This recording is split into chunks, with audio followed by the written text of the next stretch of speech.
Dear student, in this video lecture we are going to discuss island biogeography theory. तो इस theory को पढ़ने से पहले हम ये समझ लेते हैं कि आइलैंड बायोजियोग्राफी थ्योरी है क्या। देखिए यहाँ पे आप दो वर्ड्स को देख रहे हो। पहला जो वर्ड है वो है आइलैंड। जब भी ये वर्ड हमारे सामने आता है तो एक ओशन के अंदर जो आइलैंड है वो हमारे दिमाग में क्लिक करता है। एग्जैक्टली आइलैंड का मतलब होता है कि या तो ओशनिक आइलैंड या फिर कोई ऐसा हैबिटेट जो एक बिल्कुल ही आइसोलेटेड हो, राइट। और एक दूसरा जो वर्ड है इस थ्योरी में वो है बायोजियोग्राफी।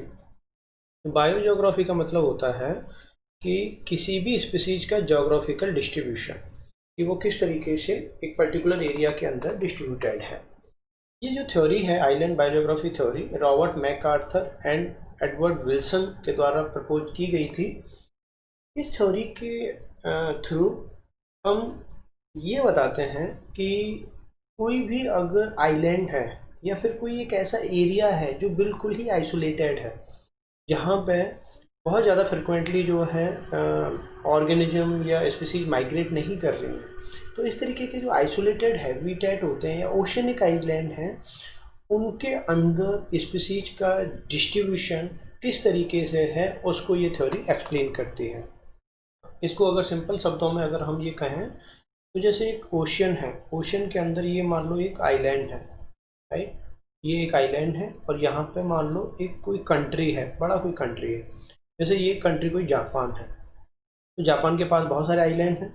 जापान के पास मान लो दो आइलैंड हैं, एक छोटा है और एक बड़ा आइलैंड है। ये आई एल मतलब बड़ा island, I S small island. तो इन दोनों आइलैंड पे स्पीसीज का डिस्ट्रीब्यूशन किस तरीके से होगा उसको आइलैंड बायोजियोग्राफी थ्योरी एक्सप्लेन करती है, ठीक है। तो इसकी ज़रूरत इसीलिए पड़ गई थी इस थ्योरी की कि हमारे जो बायोस्फीयर है उसमें बहुत सारे आइलैंड हैं, तो उसमें स्पीसीज का डिस्ट्रीब्यूशन किस तरीके से है उसको ये थ्योरी एक्सप्लेन करती है। और ये थ्योरी ये कहती है कि किसी भी आइलैंड के अंदर या किसी भी आइलैंड पे स्पीसीज की जो संख्या होती है वो दो फैक्टर पे बहुत ज़्यादा डिपेंड करती है। एक तो इमिग्रेशन रेट और एक एक्सटिंक्शन रेट। तो इमिग्रेशन रेट कहते हैं किसी भी कम्युनिटी के अंदर दूसरी कम्युनिटी से ऑर्गेनिज्म किस स्पीड से किस रेट से आ रहे हैं। तो जैसे माइग्रेशन जो होता है वो दो तरीके का होता है, एक तो एमिग्रेशन और एक इमिग्रेशन। एमिग्रेशन मतलब किसी कम्युनिटी से बाहर जाना और इमिग्रेशन मतलब किसी कम्युनिटी के अंदर आना। तो किसी कम्युनिटी के अंदर किस इस रेट से कोई स्पीसीज आ रही है वो उसका इमिग्रेशन रेट कहलाता है। दूसरा जो है वो है एक्सटिंक्शन रेट। मतलब एक्सटिंक्ट होना मतलब कि वो उस कम्युनिटी से स्पीसीज का पूरी तरह से लुप्त होना, एक्सटिंक्ट होना। तो वो किस रेट से स्पीसीज उस कम्युनिटी से लुप्त हो रही हैं उसको कहते हैं एक्सटिंक्शन रेट। तो ये थ्योरी आइलैंड बायोजियोग्राफी थ्योरी ये कहती है कि किसी भी आइलैंड पे जो स्पीसीज की संख्या है वो इमिग्रेशन रेट और एक्सटिंक्शन रेट दो पे डिपेंड करती है, राइट। अब ये वर्ड्स के कंटेक्स्ट में बड़ा इजी सा होता है इसको बोलना, लेकिन अगर हम इसको ज्योग्राफिकल समझें तो इसको एक ग्राफ से हमें समझना पड़ेगा। यहाँ पे एक्स एक्सिस पे हमने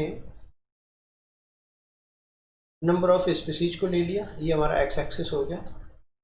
दूसरा rate of change in number of species, right.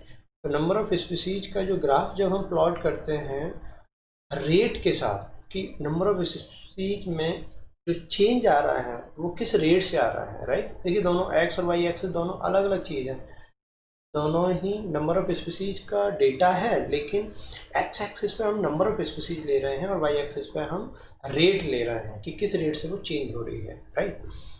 तो देखिए यहाँ पे इस ग्राफ को अगर मैं ए नाम दे दूँ, जो ए ग्राफ है वो इमिग्रेशन रेट का है और जो बी ग्राफ है वो एक्सटिंक्शन रेट का है। तो ये किसी भी आइलैंड पे कोई भी अगर प्रजाति पाई जा रही है तो ये उसका ग्राफ है, राइट।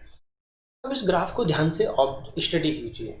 ये ग्राफ ये कह रहा है कि टाइम जीरो, जैसे यहाँ पर टाइम जीरो है, राइट, यहाँ से चीज़ें स्टार्ट हुई हैं। तो टाइम जीरो पे सबसे ज़्यादा क्या दिख रहा है आपको, टाइम 0 पे मुझे सबसे ज़्यादा दिख रहा है कि इमिग्रेशन रेट मैक्सिमम है। अगर मैं इमिग्रेशन रेट जैसे T0, राइट, तो T0 पे अगर मैं इमिग्रेशन रेट देखूं, राइट, तो इमिग्रेशन रेट, इसको मैं नाम दे रहा हूं IR, ये मैक्सिमम है। और अगर मैं T0 पे एक्सटिंक्शन रेट देखूं, राइट, ग्राफ से मैं देख रहा हूं, मैं अपनी तरफ से ये कोई कंक्लूजन नहीं दे रहा, तो एक्सटिंक्शन रेट को अगर मैं ER नाम दे देता हूं तो ये मिनिमम है। अब टी टाइम, यहाँ पे जो टाइम t है, जैसे इस टाइम पीरियड पर अगर मैं देखूं तो एट टी टाइम, तो टी टाइम पे यहाँ पे IR जो है, जो इमिग्रेशन रेट है वो मिनिमम हो चुका है, और जो एक्सटिंक्शन रेट है, ये अगर आप देखिए ऊपर की तरफ जा चुका है, ये क्या है, एक्सटिंक्शन रेट, ये मैक्सिमम हो चुका है। इससे मुझे क्या कंक्लूजन निकल रहा है, इससे ये कंक्लूजन निकल रहा है कि T0 मतलब ये कोई कम्युनिटी थी, जैसे ये मान लो जापान है, जापान एक बड़ा कंट्री है, इसके पास मान लो एक आइलैंड है, राइट, ये एक आइलैंड है, इस आइलैंड पे T0 पे कोई स्पीसीज नहीं थी, राइट। तो जब कोई स्पीसीज ही नहीं थी यहाँ पे, तो उस टाइम यहाँ पे इमिग्रेशन रेट, जापान से इस आइलैंड पे जाने की जो रेट होगी, इमिग्रेशन रेट होगी, वो क्या होगी, मैक्सिमम होगी। मतलब ज़्यादा से ज़्यादा लोग इस आइलैंड पे जाएंगे, क्योंकि यहाँ पे कोई था ही नहीं, खाली था। अब चूंकि यहाँ पहले कोई स्पीसीज थी ही नहीं T0 पे, इसीलिए यहाँ लुप्त क्या होगा, इसीलिए एक्सटिंक्शन रेट क्या होगी यहाँ पे, मिनिमम। ये समझ में आया कि T0 पे इमिग्रेशन रेट किसी भी आइलैंड पे, अगर वहाँ कोई भी स्पीसीज पहले से मौजूद नहीं है, बैरन आइलैंड है, तो वहाँ पे इमिग्रेशन रेट मैक्सिमम होती है T0 पे या स्टार्टिंग टाइम में, और एक्सटिंक्शन रेट मिनिमम होती है। लेकिन एट टी टाइम, मतलब अगर हम टी टाइम पे देखें तो इमिग्रेशन रेट कम होती चली जाती है। और जो ग्राफ में मैंने जिसको टी टाइम माना है, राइट, तो जिस ग्राफ में जो मैंने टी टाइम माना है, इस टी टाइम पे यहाँ पे इमिग्रेशन रेट मिनिमम हो चुकी है और एक्सटिंक्शन रेट मैक्सिमम हो गई। इसका मतलब कि सर्टेन टाइम के बाद यहाँ पे जब स्पीसीज आना शुरू हो गई इस आइलैंड पे, तो यहाँ पे लोगों की संख्या बढ़ गई। जब लोगों की संख्या बढ़ गई, स्पीसीज की संख्या बढ़ गई, उनके बीच कंपटीशन स्टार्ट हो गया, और कंपटीशन के कारण स्पीसीज एक्सटिंक्ट होना शुरू हो गई। इसीलिए यहाँ पे टी टाइम के बाद एक्सटिंक्शन रेट बढ़ती चली जाती है। जैसे जैसे टाइम बढ़ता है वैसे वैसे एक्सटिंक्शन रेट बढ़ती चली जाती है, और रेट ऑफ इमिग्रेशन कम होती चली जाती है, राइट। तो ये एक सिंपल सा एक कंसेप्ट है कि अब इसको और थोड़ा सिंप्लीफाई वे में समझें तो इसको ऐसे समझ सकते हैं, जैसे एक सिटी है, जैसे मुंबई का ही अगर हम एग्जांपल लें, मुंबई में अगर कैरियर अपॉर्चुनिटी बहुत अच्छी है तो बहुत सारे लोग मुंबई की तरफ मूव करना शुरू करेंगे। तो इसका मतलब इनिशियल टी टाइम पे इमिग्रेशन रेट ज़्यादा है, लेकिन वहाँ पे एक सैचुरेशन आने लगेगा, लोगों के बीच में कंपटीशन बढ़ने लगेगा, तो उससे क्या हुआ, इमिग्रेशन रेट कम हुआ, लोगों के अंदर एक मैसेज गया कि यहाँ पे अपॉर्चुनिटी पहले जैसी नहीं रही है, तो इमिग्रेशन रेट धीरे धीरे कम होता है कि नहीं, बिल्कुल कम होता है। लेकिन एक्सटिंक्शन रेट कहते हैं वहाँ से एक्सटिंक्ट होने वाली स्पीसीज की संख्या धीरे धीरे बढ़ती चली जाती है, क्योंकि वहाँ पे मौजूद स्पीसीज की संख्या जब बढ़ती है तो उनके बीच कंपटीशन भी बढ़ने लगता है। तो आइलैंड बायोजियोग्राफी थ्योरी जो है एक सिंपल से ये दो पॉइंट कहती है कि किसी भी आइलैंड पे अगर कोई स्पीसीज, नंबर ऑफ स्पीसीज देखें, तो नंबर ऑफ स्पीसीज जो है वो दो फैक्टर पे डिपेंड करती है, इमिग्रेशन रेट और एक्सटिंक्शन रेट। अब यहाँ पे अगर मैं इस पॉइंट को देखूँ, राइट, यहाँ पे ये दोनों रेट एक दूसरे को क्रॉस कर रही हैं, तो ये पॉइंट कहलाता है equilibrium point, at equilibrium. Equilibrium point जो है यहाँ पे क्या होगा, इक्विलिब्रियम पॉइंट पे जो इमिग्रेशन रेट है वो एक्सटिंक्शन रेट के क्या हो जाएगी, इक्वल हो जाएगी। ये हमेशा याद रखना, IR मतलब इमिग्रेशन रेट और ER मतलब एक्सटिंक्शन रेट, ये दोनों इक्वल हो जाती हैं। और यहाँ पे जो कम्युनिटी है वो बैलेंस होती है, ठीक है। तो ये इक्विलिब्रियम पॉइंट है।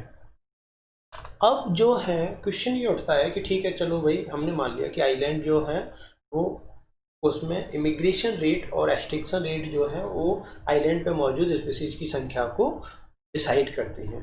और ये दोनों रेट यहाँ पे क्रॉस करती हैं। उस पॉइंट से अगर हम एक्स एक्सिस पे ग्राफ लाइन खींचें तो ये जो वैल्यू है ये नंबर ऑफ स्पीसीज की उस मोमेंट उस पॉइंट पे कितनी स्पीसीज उस कम्युनिटी में मौजूद हैं ये उसको बताएगा, ठीक है। तो ये जो पॉइंट है यहाँ पे कट करेगा एक्स एक्सिस को, ये नंबर ऑफ स्पीसीज को बताएगा कि नंबर ऑफ प्रेजेंट स्पीसीज, ठीक। तो अब यहाँ से क्वेश्चन ये स्टार्ट हुआ कि भाई जो ये जो इमिग्रेशन रेट है और एक्सटिंक्शन रेट है, इसको कौन कौन से फैक्टर अफेक्ट करते हैं, क्योंकि हर आइलैंड में सारे ज्योग्राफिकल फैक्टर्स कॉमन हो ऐसा तो नहीं है। कुछ द्वीप ऐसे, कुछ आइलैंड ऐसे हो सकते हैं जो साइज में छोटे हों, कुछ आइलैंड ऐसे हो सकते हैं जो साइज में बड़े हों। तो क्या दोनों में, कुछ आइलैंड ऐसे भी हो सकते हैं जो नज़दीक हों कुछ दूर हों। तो बहुत सारे ऐसे फैक्टर्स होते हैं जो आइलैंड की में मौजूद स्पीसीज की संख्या को अफेक्ट कर सकते हैं। तो बाद में जब इस थ्योरी को और डिटेल डिस्कस स्टडी किया गया तो वहाँ पे ये देखा कि भाई दो फैक्टर हैं जो इस पर्टिकुलर डिस्ट्रीब्यूशन को अफेक्ट करते हैं। तो यहाँ पे जब हमने ये देखा कि कौन कौन से ऐसे फैक्टर हैं जो इसको अफेक्ट करते हैं, तो आइलैंड बायोजियोग्राफी थ्योरी में दो फैक्टर्स, फिजिकल फैक्टर निकल के आते हैं। एक तो किसी भी आइलैंड का जो साइज होता है वो, और एक उस आइलैंड का मेन लैंड डिस्टेंस से जो दूरी होती है वो। तो देखिए पहले हम देखते हैं आइलैंड साइज कि ये देखा गया है कि किसी भी आइलैंड का साइज जो है वो नंबर ऑफ स्पीसीज, वहाँ पे मौजूद स्पीसीज के डायरेक्टली प्रोपोर्शनल है। तो ये जो फॉर्मूले हैं ये आपको ध्यान रखने हैं, ये बहुत ही इंपॉर्टेंट है एग्जाम के पॉइंट ऑफ व्यू से। तो अगर आइलैंड का साइज छोटा है तो उसमें स्पीसीज की संख्या भी कम होगी। क्यों? क्योंकि जब आइलैंड का साइज छोटा है तो वहाँ पे मौजूद रिसोर्सेज भी क्या है, कम है, और वहाँ पे कम ही स्पीसीज सर्वाइव कर सकती हैं। अगर आइलैंड का साइज बड़ा है तो वहाँ पे अवेलेबल रिसोर्सेज भी क्या होंगे, ज़्यादा होंगे, तो वहाँ पे ज़्यादा स्पीसीज सर्वाइव कर सकती हैं। तो ये सिंपल सा एक कंसेप्ट है कि जो आइलैंड साइज है वो नंबर ऑफ स्पीसीज जो है उसको अफेक्ट करता है। एक्सटिंक्शन जो रेट है, एक्सटिंक्शन रेट जो है वो आइलैंड साइज के इन्वर्सली प्रोपोर्शनल होती है। ये कंक्लूजन अभी आपको याद रखना है। आगे मैं अगली स्लाइड में इसको ग्राफिकल रिप्रेजेंटेशन से एक्सप्लेन करूंगा, वहाँ और अच्छे से क्लियर हो जाएगी कि भाई आइलैंड। अब इसको अगर हम थ्योरेटिकली एक्सप्लेन करें तो थ्योरेटिकली जो है इसमें रीजन ये है कि जब आइलैंड का साइज मान लो छोटा है, आइलैंड जो है बहुत ज़्यादा बड़ा नहीं है, तो वहाँ पे रिसोर्सेज जो हैं वो भी कम है। कम रिसोर्सेज हैं तो वहाँ पे कंपटीशन ज़्यादा होगा, कंपटीशन ज़्यादा होगा तो एक्सटिंक्शन क्या हो जाएगा, बढ़ जाएगा। इसीलिए आइलैंड का साइज अगर कम होता है तो वहाँ एक्सटिंक्शन रेट बढ़ जाती है। That is the reason. अब हम देखते हैं दूसरा फिजिकल फैक्टर होता है बायोज्योग्राफी को अफेक्ट करने वाला, डिस्टेंस। कोई आइलैंड ऐसा है जो किसी बड़े एरिया से बहुत ज़्यादा दूरी पे है। जो बड़ा एरिया, मेन एरिया होता है, मेन हैबिटेट होता है, उसको मेन लैंड कहते हैं। जैसे जापान के आसपास बहुत सारे आइलैंड फैले हुए हैं, तो जापान क्या हो गया उनका मेन लैंड। तो उन मेन लैंड से इन आइलैंड की अलग अलग दूरी है, कोई पास में है कोई दूर में है। तो डिस्टेंस जो होती है ये भी अफेक्ट करती है। अब किस तरीके से अफेक्ट करती है, तो ये देखा गया है कि जो डिस्टेंस है वो नंबर ऑफ स्पीसीज के इन्वर्सली प्रोपोर्शनल है। इसका मतलब कि अगर किसी भी आइलैंड की मेनलैंड से दूरी बढ़ती है तो उस पर मौजूद स्पीसीज की संख्या कम होने लगेगी। क्यों? क्योंकि वहाँ दूरी बढ़ रही है तो वहाँ पहुँच ही नहीं पाएंगी, ज़्यादा स्पीसीज, कम स्पीसीज पहुँच पाएंगे। इसीलिए आपको ये ध्यान रखना है कि जो डिस्टेंस है वो मेनली किसको अफेक्ट करती है, वो इमिग्रेशन रेट को अफेक्ट करती है। और किस तरीके से अफेक्ट करती है कि भाई अगर डिस्टेंस बढ़ेगी तो इमिग्रेशन रेट जो है वो कम हो जाए। दोनों इन्वर्सली प्रोपोर्शनल चलती हैं कि इमिग्रेशन रेट अगर बढ़ेगा तो डिस्टेंस क्या होना चाहिए, कम होना चाहिए। इसका मतलब जो द्वीप पास में है, जो आइलैंड पास में है, तो वो जो है वहाँ पे स्पीसीज जल्दी जल्दी पहुँच जाती हैं, जबकि जो आइलैंड दूर है वहाँ पे स्पीसीज देर से पहुँचती हैं, कम पहुँचते हैं। ठीक है। तो जो आइलैंड का जो साइज है वो मेनली कौन से फैक्टर को अफेक्ट कर रहा था, एक्सटिंक्शन रेट को। और जो डिस्टेंस है आइलैंड्स का मेन लैंड से, वो किस फैक्टर को अफेक्ट कर रहा है, इमिग्रेशन रेट को। और फार्मूले के रूप में हमने इन चीज़ों के वेरिएबल प्रॉपर्टीज को देखा है कि वो किस तरीके से वेरिएबल है आइलैंड साइज के कारण और डिस्टेंस फ्रॉम मेनलैंड के कारण। ठीक है। अब यहाँ पे जब भी आप CSIR या कम्पिटिटिव एग्जाम्स में या PG के एग्जाम्स में आइलैंड बायोजोग्राफी थ्योरी को एक्सप्लेन करते हैं, या CSIR में यहाँ से क्वेश्चन पूछे जाते हैं, तो वो फॉर्मूले के बेस पे ग्राफिकल रिप्रेजेंटेशन से पूछे जाते हैं, राइट। तो इसको हम एक एक करके ग्राफिकल रिप्रेजेंटेशन से पढ़ेंगे। जैसे पहले हम देखते हैं साइज, कि जो स्पीसीज का डिस्ट्रीब्यूशन है वहाँ पे जो साइज है, राइट, तो उसका क्या इफेक्ट है। देखिए यहाँ पे अब कोई एक, इसको ऐसे समझिए जैसे ये एक मेन लैंड है, जैसे ये कोई मेन कंट्री है, वो कंट्री कोई भी हो सकती है, उसको हम यहाँ कंट्री नाम ना देखें, मेन लैंड नाम दे रहे हैं। अब इस मेन लैंड से सेम डिस्टेंस पे, राइट, ये मान लो एक आइलैंड है, आइलैंड 1, ये साइज में स्मॉल है, और ये आइलैंड 2, ये साइज में क्या है, तो ये तो हो गया स्मॉल आइलैंड, और ये हो गया लार्ज आइलैंड। देखिए डिस्टेंस तो सेम है, तो डिस्टेंस को हम यहाँ पर कंसीडर नहीं करेंगे। अब ये जो पहला आइलैंड है, आइलैंड 1, इस आइलैंड 1 का जो साइज है, जो साइज है वो छोटा है। वो साइज छोटा होने के कारण क्या होगा, यहाँ पे अवेलेबल जो रिसोर्सेज है वो लिमिटेड है। यहाँ से जो भी स्पीसीज मेनलैंड से आइलैंड 1 पे जाएगी, तो उसमें स्पीसीज जो हैं वो रिसोर्सेज कम होने के कारण यहाँ पे मोर कंपटीशन, यहाँ पे कंपटीशन क्या होगा, कंपटीशन ज़्यादा होगा। कंपटीशन ज़्यादा क्यों होगा, क्योंकि यहाँ पे रिसोर्सेज कम है, क्योंकि इसका साइज जो है छोटा है। लेकिन यहाँ इस मेन लैंड से जब इस आइलैंड पे, आइलैंड 2 पे स्पीसीज जाएंगी, तो चूंकि इसका साइज क्या है, बड़ा है, इसीलिए यहाँ पे रिसोर्सेज क्या हैं, ज़्यादा हैं, तो यहाँ पे लेस कंपटीशन होगा। और कंपटीशन लेस होने के कारण यहाँ पे एक्सटिंक्शन भी क्या हो जाएगा, कम हो जाएगा। तो यहाँ तो कंपटीशन ज़्यादा था, इसीलिए मोर एक्सटिंक्शन, क्योंकि जो कंपटीशन है वो अगर ज़्यादा होगा तो यहाँ पे एक्सटिंक्शन भी क्या हो गया, ज़्यादा हो गया। लेकिन यहाँ पे चूंकि कंपटीशन कम है साइज ज़्यादा होने के कारण, इसलिए लेस एक्सटिंक्शन। ठीक है।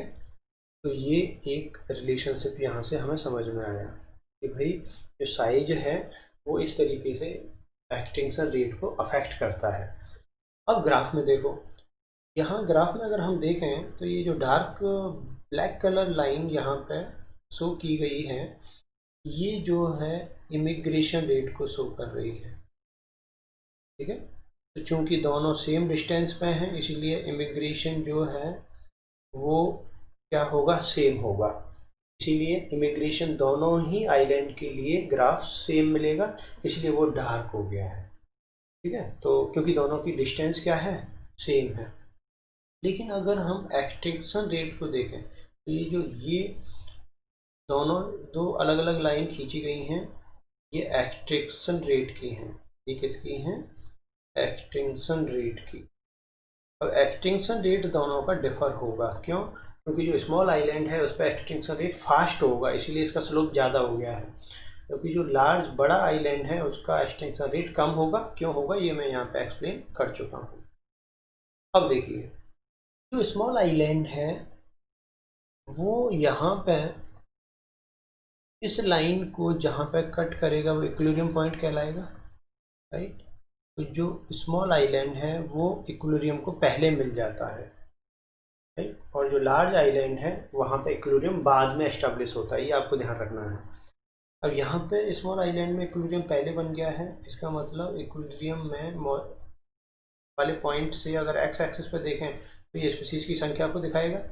तो स्मॉल आइलैंड पे स्पीसीज की संख्या भी कम होती है इक्विलिब्रियम में, जबकि ये जो पॉइंट जब यहाँ पे देखोगे तो लार्ज आइलैंड पे इक्विलिब्रियम में मौजूद स्पीसीज की संख्या भी क्या होगी, ज़्यादा होगी। तो कहने का मतलब है कि साइज वाले ग्राफ से आपको दो चीज़ें याद रखनी है कि अगर दो आइलैंड हैं जिनका साइज डिफर है लेकिन डिस्टेंस सेम है तो इमिग्रेशन रेट दोनों में सेम होगी। और मैक्सिमम इमिग्रेशन रेट कब होती है, स्टार्टिंग पॉइंट पे, और धीरे धीरे टाइम के साथ वो कम होती चली जाती है। लेकिन एक्सटेंशन रेट स्टार्टिंग में मिनिमम होती है और विद रेस्पेक्ट टू टाइम बढ़ती चली जाती है। जो स्मॉल आइलैंड होगा वहाँ पे एक्सटेंशन रेट ज़्यादा होगी, इसीलिए देखिए इस स्मॉल आइलैंड वाले ग्राफ का स्लोप ज़्यादा है, क्योंकि स्लोप जो है वो रेट को शो करता है। और जो लार्ज आइलैंड है इसका स्लोप जो है वो कम है, इसका मतलब यहाँ पे एक्सटेंशन रेट क्या है, कम है। और यहाँ इक्विलिब्रियम जो है वो बाद में एस्टेब्लिश होगा और बाद के पॉइंट पे होगा, लेटर स्टेज में होता है। देखिए बाद में हो रहा है यहाँ पे लार्ज आइलैंड में इक्विलिब्रियम एस्टेब्लिश, इसीलिए यहाँ पे नंबर ऑफ स्पीसीज इक्विलिब्रियम में ज़्यादा होती हैं। तो साइज का ये कंक्लूजन आपको ध्यान रखना है। दूसरा जो फैक्टर है जो बायोज्योग्राफी को अफेक्ट कर रहा है वो है डिस्टेंस, कि किसी भी आइलैंड की जो डिस्टेंस है वो मेनलैंड से कितनी है। जैसे ये हो गया हमारा मेनलैंड। अब यहाँ पे हम साइज सेम रखेंगे, डिफर क्या रखेंगे, डिस्टेंस। जैसे ये एक आइलैंड है, ये है, इसको मैं नाम दे रहा हूँ आइलैंड 1। और दूसरा जो आइलैंड है वो भी सेम साइज का है, तो क्या नाम है, आइलैंड 2। तो जो आइलैंड 1 है ये मेनलैंड से क्या है, नियर है। और जो आइलैंड 2 है ये मेनलैंड से क्या है, फार है। तो ये बताइए कि किस पे जो है स्पीसीज आसानी से चली जाएंगी, आइलैंड 1 पे, आइलैंड 2 पे स्पीसीज आसानी से नहीं जाएंगी। तो जो आसानी से यहाँ पे आइलैंड 1 पे स्पीसीज जाएंगी तो यहाँ पे जो इमिग्रेशन रेट है, मतलब इजीली यहाँ पे चली जाएंगी क्योंकि डिस्टेंस कम है। तो इमिग्रेशन रेट क्या होगा, ज़्यादा होगा, क्योंकि आसानी से जा पा रही हैं। इमिग्रेशन रेट यहाँ पे ज़्यादा होता है।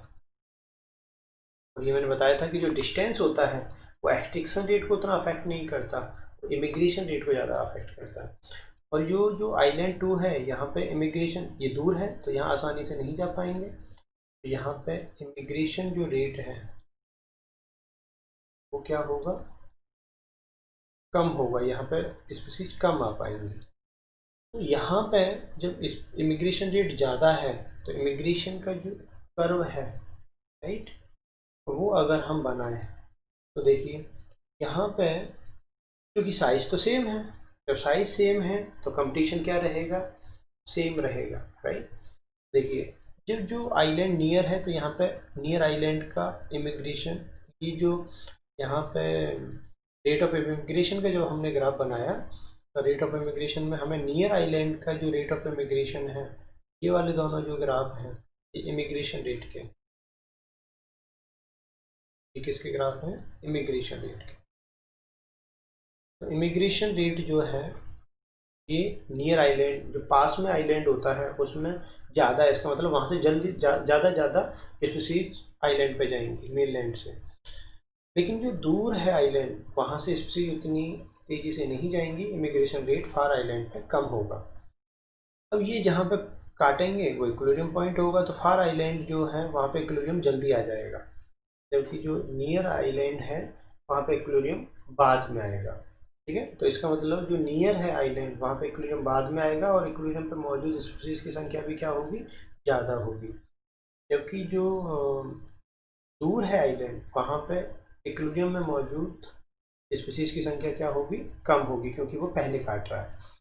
एक्सटिंक्शन रेट चूँकि दोनों का साइज सेम है इसलिए एक्सटिंक्शन रेट यहाँ पर वेरी नहीं करेगा।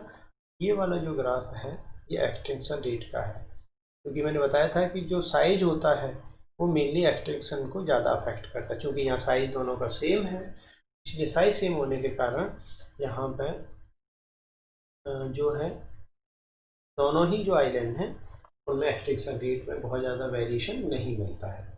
तो यहाँ पे आइलैंड बायोजियोग्राफी थ्योरी जो है उसने हमें दो इंडिकेशंस यहाँ पे दिए। पहला तो ये कि जो आइलैंड है वहाँ पे जो स्पीसीज डिस्ट्रीब्यूशन है वो इमिग्रेशन रेट और एक्सटिंक्शन रेट दो पे डिपेंड करता है। अब ये जो इमिग्रेशन रेट और एक्सटिंक्शन रेट हैं दोनों दो फिजिकल फैक्टर से अफेक्ट होती हैं। एक है साइज ऑफ आइलैंड, दूसरा है distance of island from mainland. अब दोनों किस तरीके से अफेक्ट होती हैं ये मैंने यहाँ पे आपके साथ डिस्कस किया। यहाँ पे आइलैंड बायोजियोग्राफी थ्योरी में से अच्छे क्वेश्चंस बनते हैं और मोस्टली क्वेश्चन जो है CSIR जो कॉम्पिटिटिव एग्जाम्स हैं उनमें जो है ग्राफिकल जो एक्सप्लेनेशन है वहाँ से ये क्वेश्चंस ज़्यादातर आते हैं। और यहाँ पे आपको बेसिकली यही ध्यान रखना है कि साइज अगर का इफेक्ट देखना है तो एक्सट्रैक्शन रेट पर क्लियर दिखेगा, और अगर आपको डिस्टेंस का इफेक्ट देखना है तो वो इमिग्रेशन रेट पे आपको क्लियर दिखेगा, और उसी हिसाब से आपको ग्राफ की एनालिसिस करनी है। उम्मीद करता हूँ आइलैंड बायोजियोग्राफी थ्योरी आपको यहाँ से क्लियर हुई।